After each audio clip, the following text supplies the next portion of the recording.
উফ, জব্বর ঠান্ডাটা পড়েছে বটে। শীতকালে এই চায়ের চুমুক ছাড়া আর কিছুই যেন ভালো লাগে না। কি বলিস তোরা? হ্যাঁ, তা যা বলেছিস যতীন। শীতকাল মানেই চা। চা ছাড়া শীতকাল কেমন যেন তেল ছাড়া আলু ভাজার মতো লাগে। আর এই শীতে চায়ের দোকানে বসে চা খেতে খেতে যদি কোনো গল্প শোনা যায় তাহলে তো একেবারে জমে ক্ষীর। কথাটা শুনে যতীন বেশ একটু ঝেড়ে মেরে উঠল। তারপর গভীর আগ্রহের সাথে বলল, আমার মাথায় একটা গল্প এসেছে, শুনবি? গল্পটা এক প্রকার বলতে পারিস আমারই সাথে ঘটে যাওয়া একটা ভৌতিক ঘটনা। বাবা, ভৌতিক ঘটনা? আরে হ্যাঁ রে বাবা, সত্যি ঘটনা, আমি কোনো ঠাট্টা করছি না। বাহ, তাহলে তো আজকের আসর একেবারে জমে ক্ষীর। চল চল, আর তর সইছে না, বেশি দেরি না করে শুরু কর তো দেখি।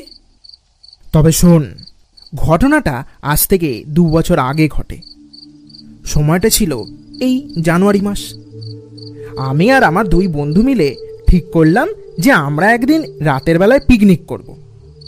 তখন বেশ জাঁকিয়ে ঠান্ডাটাও পড়েছিল, তাই সবারই মনটা পিকনিক করার জন্য অকুল হয়েছিল। তাই এক কথায় সবাই রাজি হয়ে যায়।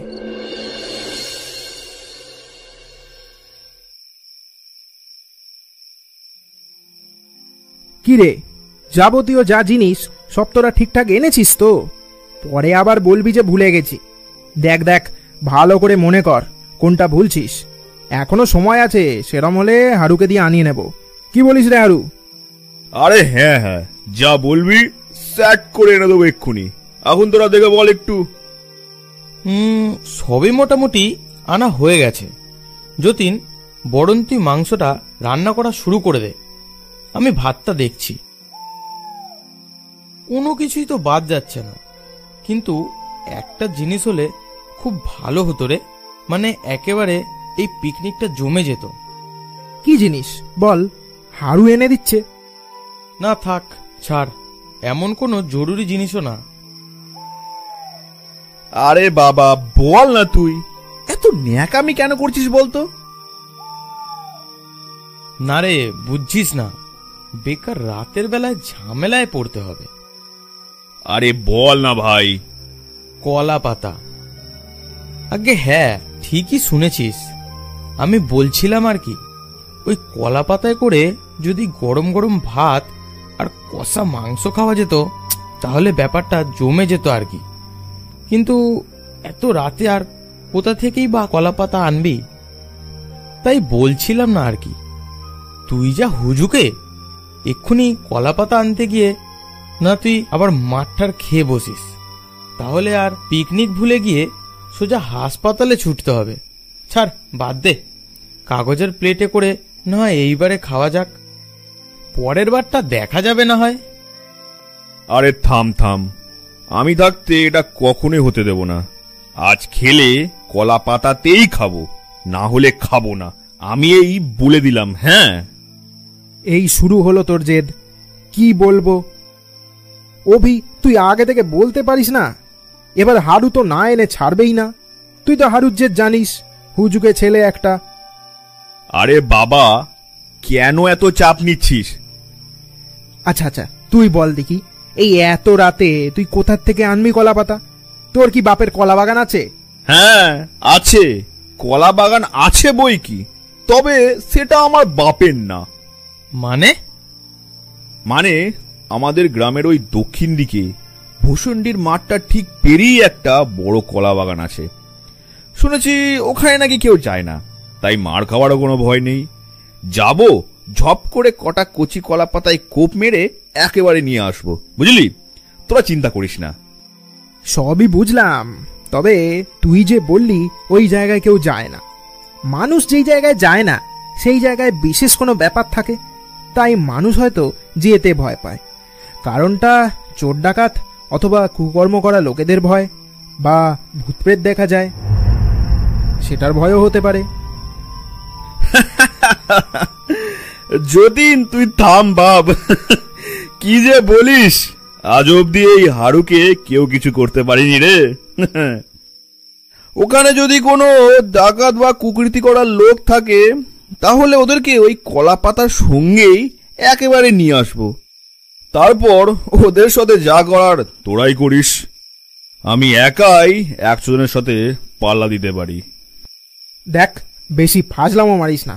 বাক বাক করতে করতে যখন সত্যি করে পালে বাঘ পড়বে না, তখন বুঝবি। ছাড়, যেতে হবে না, বাদ দে। না ভাই, আমি যখন বলেছি তখন আমি যাবই। আচ্ছা ঠিক আছে, আমার সাথে তুইও বরং চল, তাহলে তো কোনো সমস্যা থাকবে না। আচ্ছা আচ্ছা, বেশ বেশ। অভি, বুঝলি, ভাতটা বরং আমি এসেই বসাবো। আগে যাই, হারুর সাথে গিয়ে কলা পাতাটা নিয়ে আসি। আচ্ছা যা, তবে আমি এই দিকটা সামলাই, তাড়াতাড়ি চলে আসিস। আরে হ্যাঁ রে, তাড়াতাড়ি আসবো, তুই চিন্তা করিস না। এই বলে আমরা দুজন ভূষণ্ডির মাঠের পাশের কলা বাগানের উদ্দেশ্যে রওনা দিলাম।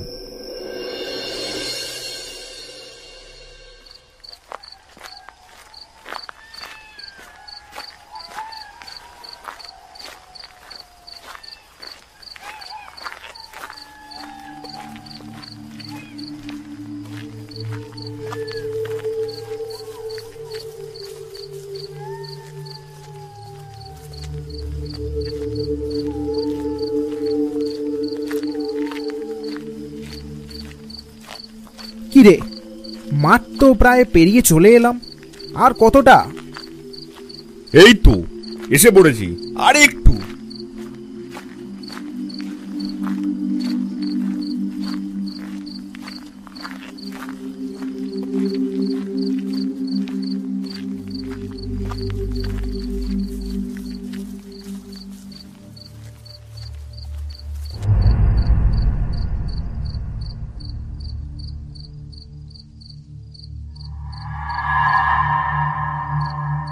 যতীন, তুই বরং আমাকে আলোটা দেখা, আমি তাড়াতাড়ি কটা পাতা কেটে নিই।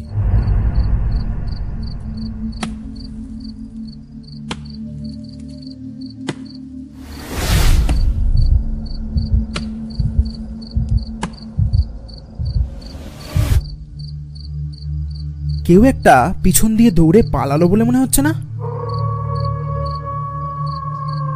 কি যে বলিস না, এখানে আবার কি আসবে? তুই বেশি চিন্তা করছিস, ওটা তোর মনের ভুল, আর কিছু না। হ্যাঁ, তাও ঠিক। এখানে যা মনে হচ্ছে আমরা দুজন ছাড়া আর কেউই নেই। কি নির্জন জায়গা, কোনো শিয়াল বা কুকুর হবে হয়তো।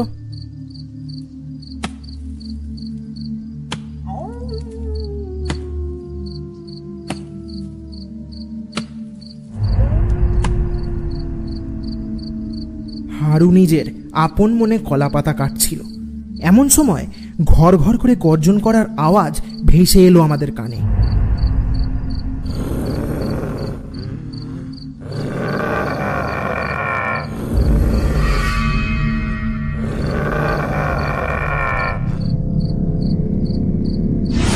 আওয়াজটা কেমন যেন এক অজানা জন্তুর ডাক। এর আগে এমন গর্জন কোনো দিনও শুনিনি আমরা। হারু ততক্ষণে পাতা কাটা থামিয়ে দিয়েছে। আমরা দুজনেই হতভম্ব হয়ে চুপ করে দাঁড়িয়ে গর্জনটা শুনে যাচ্ছি।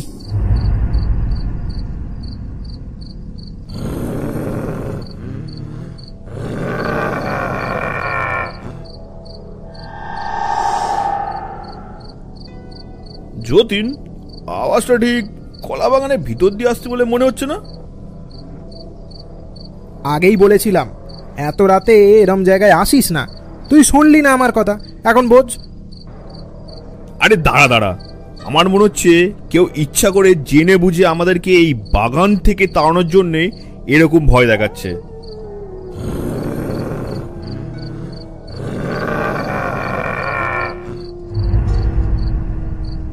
আমি আর হারু চুপ করে কলাবনের দিকে তাকিয়ে দাঁড়িয়ে। হঠাৎ আমাদের মনে হলো কেউ যেন সামনের দিকের কয়েকটা কলা গাছ ধরে নাড়াচ্ছে।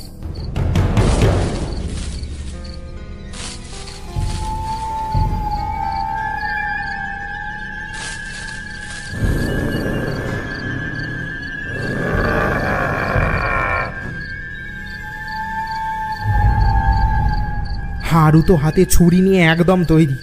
বন থেকে যে বাইরে বেরোবে তাকে একেবারে কোপ মেরে শায়েস্তা করে দেবে। আমার কিছুটা ভয় হলো। আমিও এইটা ভেবে তৈরি হয়ে রইলাম যে কিছু হবার আগেই কিভাবে হারুকে নিয়ে পালাবো এই কলাবন থেকে।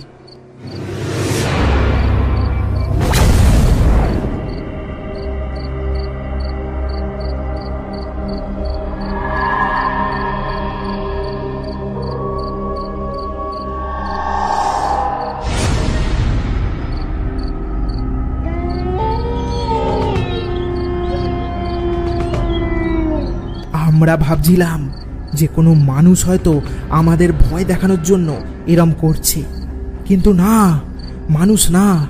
যা দেখলাম তাতে আমাদের গায়ের রক্ত যেন জমে বরফ হয়ে গেল। কি করব কিচ্ছু বুঝতে পারলাম না। কলাবন থেকে বেরিয়ে এলো এক ভয়ঙ্কর প্রেত। সে কি ভয়াবহ রূপ তার! চোখগুলো লাল টকটকে, ঠিক আগুনের গোলার মতো। সারা শরীরটার তার জরাজীর্ণ অবস্থা। মুখে একটা বিষাক্ত হাসি, গালের এপাশ থেকে ওপাশ ছড়ানো। আস্তে আস্তে সেই প্রেতটা ভয়ঙ্কর রূপ নিয়ে এগিয়ে আসতে থাকলো আমাদের দুজনের দিকে।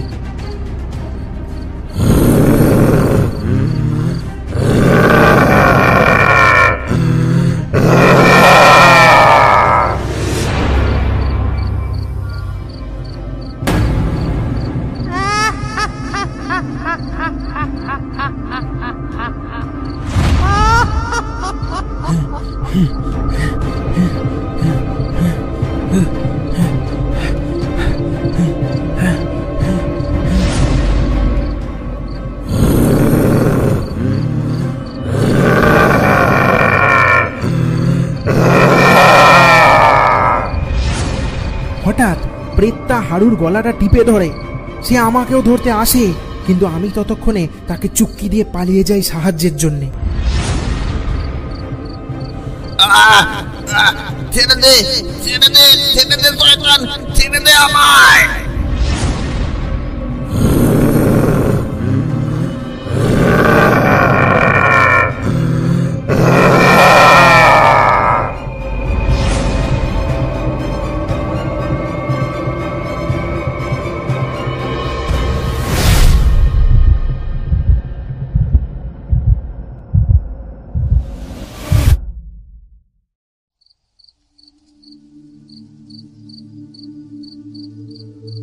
কিছুক্ষণ পর আমি দু একটা গ্রামের লোকজন আর একজন সাধককে সঙ্গে করে নিয়ে আসি। তারপর আমরা যে দৃশ্যটা দেখলাম তাতে আমাদের সবার চোখ কপালে উঠল। হারুকে প্রেতটা হাওয়ায় উল্টো করে ভাসিয়ে রেখেছে। সেই প্রেত এখন অদৃশ্য, হারুর জ্ঞান নেই। এটা দেখে সেই সাধক কিছু মন্ত্র পড়তে শুরু করে। ওম ব্রিং ব্রিং চামুণ্ডায় নমঃ, ওম দ্রিং চামুণ্ডায় নমঃ, আদি মন্ত্রিং চামুণ্ডায় নমঃ।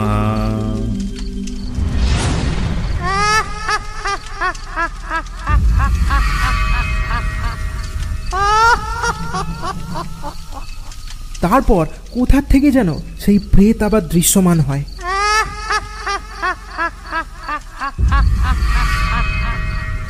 ওম ব্রিং ব্রিং চামুণ্ডায় নমঃ, ওম দ্রিং চামুণ্ডায় নমঃ, আদি মন্ত্রিং চামুণ্ডায় নমঃ। কি চাই তোর? তুই ওকে ছেড়ে দে।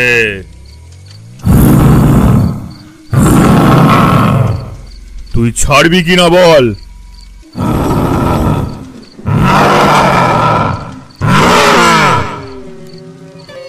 ঠিক আছে, তুই ছাড়বি না তো? তবে তবে এই নে।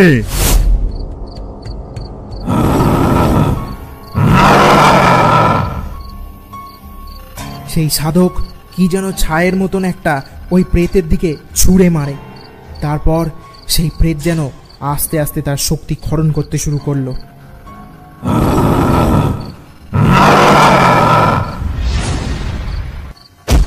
ঝপ করে হাওয়ায় ভেসে থাকা হারু মাটিতে পড়ে গেল। তারপর সাধক আবারও এক মুঠো ছাইযুক্ত কিছু একটা ছুঁড়ে মারল প্রেতটার গায়ে।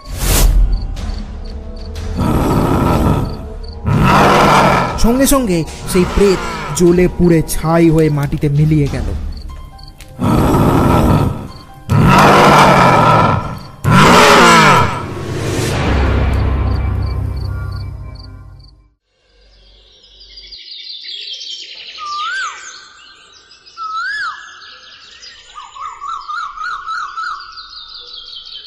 আজকাল বেশিরভাগ লোকই প্রায় আমার থেকে মাছ কিনছে। এর পিছনের আসল রহস্য হলো আমার মাছের স্বাদ। আমি আগে যেখান থেকে মাছ ধরতাম সেখানে মাছ খুবই কম উঠত, আর ওই মাছ খেতে অতটাও ভালো হতো না। কিন্তু যখন থেকে আমি ওই কালো জলা দিঘি থেকে মাছ ধরা শুরু করেছি তখন থেকে আমার ব্যবসা প্রায় আকাশ ছুঁয়েছে। কারণ ওই কালো জলা দিঘিতে আমি ছাড়া আর কেউই মাছ ধরতে যায় না।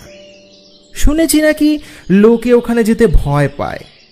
এর কারণ ঠিক জানি না, তবে আমার মনে ভয় নেই, তাই আমি রোজ ওখানে গিয়ে মাছ ধরি। আর তাই ওখানকার ভালো ভালো মাছও আমার জালে ধরা পড়ে। বলতে গেলে আমি একাই একমাত্র জেলে মাঝি যে ওই কালো জলা দিঘি থেকে মাছ ধরে এনে বাজারে বেচে। আর তাই আজকাল গোটা বাজারে আমার মাছ বিখ্যাত আর সুস্বাদু হয়ে উঠেছে। বুঝলি নরেন, আজকেও বেশ ভালোই ব্যবসা করলাম। আজকে গিন্নিকে গিয়ে বলবো জমিয়ে রান্না করতে। সে তো দেখতে পাচ্ছি, কিন্তু তোর মাছে এমন কি আছে বলতো যা আমাদের মাছে নেই? এটাই তো আমার আসল রহস্য রে। বল না গিরিশ, বল না কি রহস্য, আমিও একটু দেখি তোর মতন যদি বেশি পয়সা রোজগার করতে পারি। বলতে পারি, তবে এ কথা শুধু তোর আর আমার মাঝেই থাকবে। একদম একদম, আমি কাউকে ফাঁস করব না, তুই বল এবার। আসলে আজকাল সবাই যেখান থেকে মাছ ধরে সেখান থেকে আমি আর ধরি না। আমার কাছে এমন একটা জায়গার সন্ধান আছে যেখানে লোক তো দূরের কথা, কোনো জীব জন্তুও যায় না। মাছ ধরার জন্য একেবারে ফাঁকা আর খাসা জায়গা। কি বলিস রে? তা আমাকেও বল, আমিও তোর মতন দু পয়সা যদি রোজগার করতে পারি। ঠিক আছে, তবে জায়গাটার ব্যাপারে তুই কিন্তু কাউকে বলবি না, না হলে দেখবি দুদিন পরে আবার বাকি জায়গার মতো ওখানেও জেলেদের ভিড় হয়ে গেছে, তখন আর আমাদের মাছ বিশেষ হয়ে থাকবে না। আরে না রে বাবা, না না, তুই একদম চিন্তা করিস না, আমি কাউকে কিছু বলবো না। ঠিক আছে, তবে আজকে রাতে তুই তোর জাল আর বাকি সব জিনিসপত্র নিয়ে আমার বাড়ি চলে আসিস। ওখান থেকে আমরা দুজন একসাথে মাছ ধরতে বেরোবো, বুঝলি? বেশ বেশ, ঠিক আছে। আজকের মতো আমার মাছ বেচা শেষ, তাই আমি দোকানপালা বন্ধ করে বাড়ি চলে যাচ্ছি। বুঝলে গিন্নি, আজও বেশ ভালো ব্যবসা হয়েছে। যেতে না যেতে সব মাছ একেবারে শেষ। বাহ বাহ, এ তো খুব ভালো খবর গো। তা আজ রাতে বেশ জমিয়ে রান্না করব, অনেক দিন ভালো মন্দ কিছুই খাইনি। আরে গিন্নি, তুমি যে আমার মুখের কথাটা কেড়ে নিলে গো। আমিও তো এটা বলবো ভাবছিলাম। আজকে রাতে বেশ জমিয়ে কষা মাংস রান্না করবে, বুঝলে? এই গরম গরম ভাতের সাথে একেবারে জমে যাবে গো। এই এই এই যে এই যে আমি সঙ্গে করে এই সুবীরের কাছ থেকে মুরগি একেবারে কাটিয়ে এনেছি। তুমি এখন এটা নিয়ে বেশ করে মশলা টসলা মাখিয়ে রেখে দাও, যাও। আচ্ছা বেশ, যাও তুমি এখন হাত মুখ ধুয়ে নাও, আমি তোমার খাবার বাড়ছি। যথারীতি আমি হাত পা ধুয়ে পেট ভরে খেয়ে নিয়ে একটা নিশ্চিন্তের ঘুম ঘুমালাম। বিকেলবেলায় ঘুম থেকে উঠে নদীর পাশটা একটু দেখতে গেলাম। আজ রাতে এই দিকটায় মাছ ধরবো, আজও বেশ বড় বড় মাছ উঠবে মনে হচ্ছে। কালকেও বেশ জমিয়ে ব্যবসা হবে। উফ,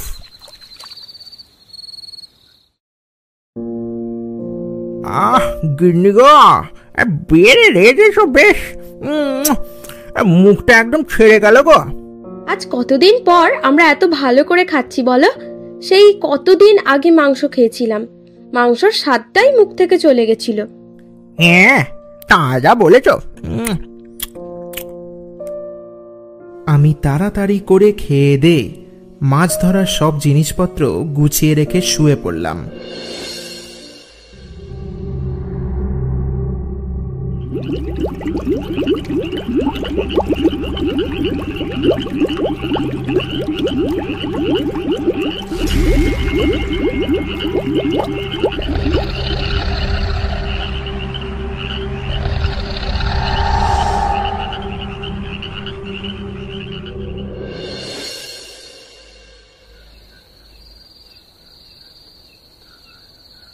নরেন, তুই ওই প্রান্তে যা, আমি এদিকটা দেখছি। ঠিক আছে, আজ বেশ অনেক বেশি বেশি মাছ ধরবো। তবে আমি তোকে যখন হাঁক দিয়ে ডাকবো ঠিক তখনই চলে আসিস কিন্তু, বুঝলি? এখন যা। এরপর আমি আর নরেন দুজনে মিলে নৌকা নিয়ে নদীতে মাছ ধরতে চলে গেলাম।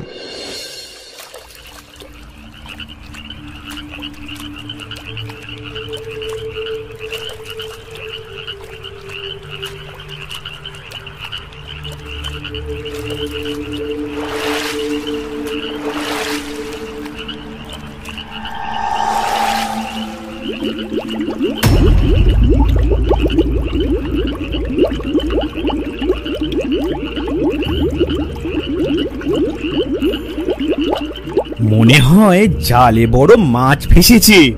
গিরিশ ঠিকই বলছিল, এখানে সত্যি অনেক মাছ আছে। দেখি জালটা তুলি।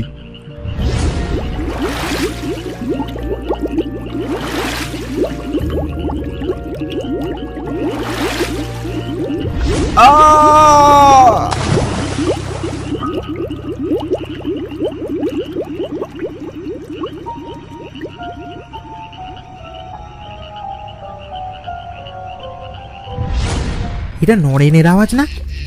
নরেন এভাবে চেঁচালো কেন? নিশ্চয়ই কোনো বিপদে পড়েছে। নরেন, এই নরেন, নরেন! অনেক ডাকাডাকি করেও নরেনের তরফ থেকে কোনো জবাব মিলল না। আমি বেশ আরো কিছুক্ষণ ডাকাডাকি করলাম। নরেন, এই নরেন, নরেন! কি হলো কি জানি বাবা, এতবার করে ডাক দিচ্ছি তাতেও কোনো সাড়া দিচ্ছে না। না, যাই ওদিকটা দেখি একবার।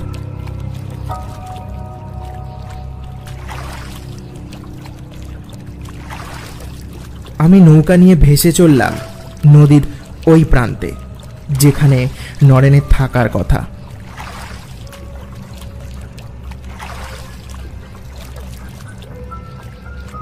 গিয়ে দেখি ওখানে নরেন নেই, এমনকি ওর নৌকাটাও কোথায় যেন উধাও হয়ে গেছে। হঠাৎ লক্ষ্য করলাম চারিপাশটা একেবারে নিস্তব্ধ হয়ে গেছে। একটা থমথমে ভাব গোটা পরিবেশটাকে যেন ঘুম পাড়িয়ে দিয়েছে। বাতাসে কেমন যেন একটা গুমোট ভাব, এমনকি ঝিঝির ডাকটাও এখন দেখছি বন্ধ হয়ে গেছে। এই সংকেত কোনো অশুভ শক্তিকে স্বাগত জানানোর। আমার গাটা ভারী হয়ে গেল। এর কিছুক্ষণ পরেই দেখলাম দূর থেকে একটা নৌকা আমার দিকে ভেসে আসছে। নৌকাটা আমার কাছে এসে দাঁড়ালো। আমার চোখ বিস্ফারিত হয়ে উঠল।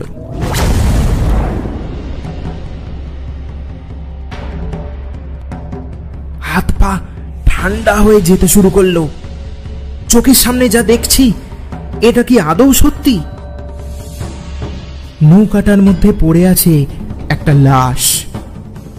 কেউ যেন খুব রাগের সাথে নৃশংসভাবে হত্যা করেছে লোকটাকে। লাশটার মাথা নেই, তাই চেনাও দায় এটা কার লাশ। কিন্তু এখানে আমি আর নরেন ছাড়া আর তো কেউ আসেনি। তাহলে তাহলে এটা নরেনের লাশ। এ কি হলো রে নরেন? কি হয়ে গেল এটা? কে মারলো রে তোকে? কে মারলো? এটা এটা নিশ্চয়ই কোনো শয়তানের কাজ। হ্যাঁ, কোনো শয়তানের কাজ। কোনো মানুষ কাউকে এরকম নৃশংসভাবে খুন করে না। এটা কোনো অমানুষেরই কাজ। না না, আমাকে দেখছি এক্ষুনি এখান থেকে পালাতে হবে, না হলে আমার আজ রক্ষে নেই। হ্যাঁ হ্যাঁ হ্যাঁ, আমাকে এখান থেকে পালাতে হবে, আমাকে এখান থেকে পালাতে হবে। হঠাৎ আমার সামনের কিছুটা অংশের জলের মধ্যে কিছু যেন নড়াচড়া করতে শুরু করলো। না, এটা কোনো মাছ না, কেমন যেন একটা অস্বাভাবিক জলের তরঙ্গ খেলে যাচ্ছে।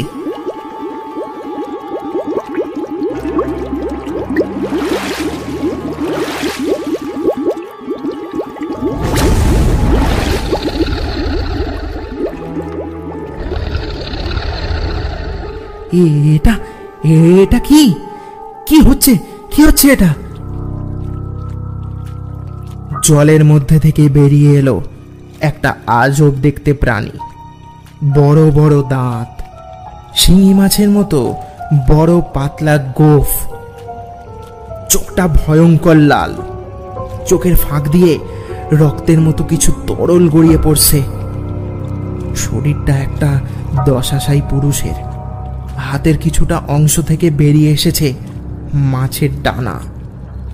গায়ের রংটা অস্বাভাবিক। এরম অদ্ভুত ভয়ঙ্কর দেখতে জন্তু আমি আমার জীবনে এই প্রথমবার দেখছি। এর আগে আমি এরম অনেক গল্প আমি আমার ঠাকুরদার কাছ থেকে শুনেছি, যার মধ্যে এরম অস্বাভাবিক প্রাণীর উল্লেখ ছিল। তবে ভগবানের দয়ায় আজ জীবনে প্রথমবারের মতো এটির দর্শনও করে নিলাম।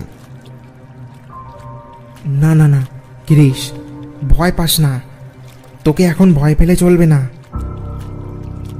পালানোর একটা রাস্তা খুঁজে বের করতেই হবে। কিন্তু কি করেই বা পালাবো? বাকি সব কথা চুলোর দৌড়ে যাক। এখন আমাকে এখান থেকে পালাতে হবে, কারণ ওই দশাশায়ী ভয়ঙ্কর প্রাণীর কুদৃষ্টি আমার দিকে একভাবে আটকে আছে। যখন খুশি ও আমার উপর লাফিয়ে পড়তে পারে। নরেনকে যে এই হত্যা করেছে এতে কোনো সন্দেহ নেই। কি করে যে এই প্রাণীটির হাত থেকে বেঁচে পালাবো সেটা আমি কিছুতেই বুঝতে পারছিলাম না। কোনো উপায় খুঁজে না পেয়ে আমি জোর জোর চিৎকার করতে শুরু করলাম, বাঁচাও, কেউ কোথাও আছো, বাঁচাও বাঁচাও। আমার চেঁচানো শুনেই প্রাণীটি যেন আরো বেশি ক্ষেপে উঠল। এতক্ষণ সে আমার সামনে দাঁড়িয়ে ছিল, এবারে সে আস্তে আস্তে আমার কাছে আসতে শুরু করলো।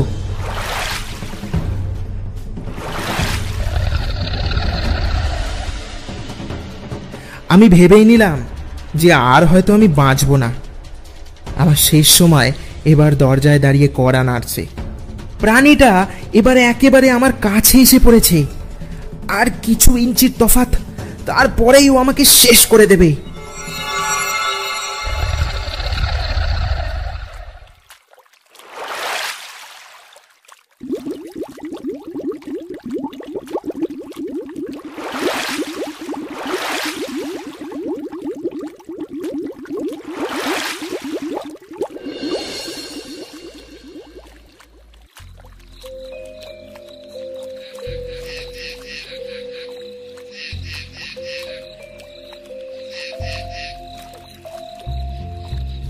আমি বেশ বুঝতে পারছি যে আমি এখনো বেঁচে আছি। চোখ খুলতেই দেখি গোটা পরিবেশটা নিস্তব্ধ হয়ে গেছে। ওই ভয়ঙ্কর প্রাণীটি আর দাঁড়িয়ে নেই আমার সামনে। সব আবার যেন আগের মতো হয়ে গেছে। ঝকঝকে চাঁদের আলোয় গোটা নদী ঝলমল করছে। চাঁদের দিকে তাকিয়ে লক্ষ্য করলাম পূর্ণিমার আগমন।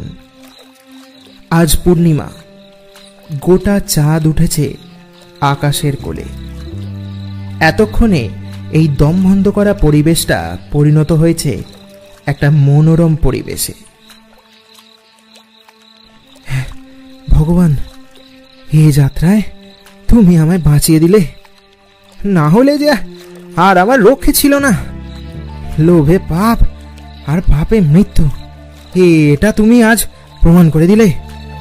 আজকের পর থেকে আমি আর জীবনে কোনোদিনও লোভ করব না। আমি আমার নৌকা নিয়ে পাড়ের দিকে রওনা দিলাম।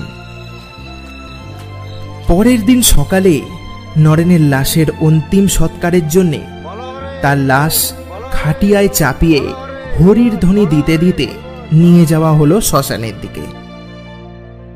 আমার শারীরিক আর মানসিক অবস্থা দুটোই ঠিক নেই, তাই আমার আর শ্মশানে যাওয়া হলো না। আমি আমার ঘরেতেই শুয়ে রইলাম।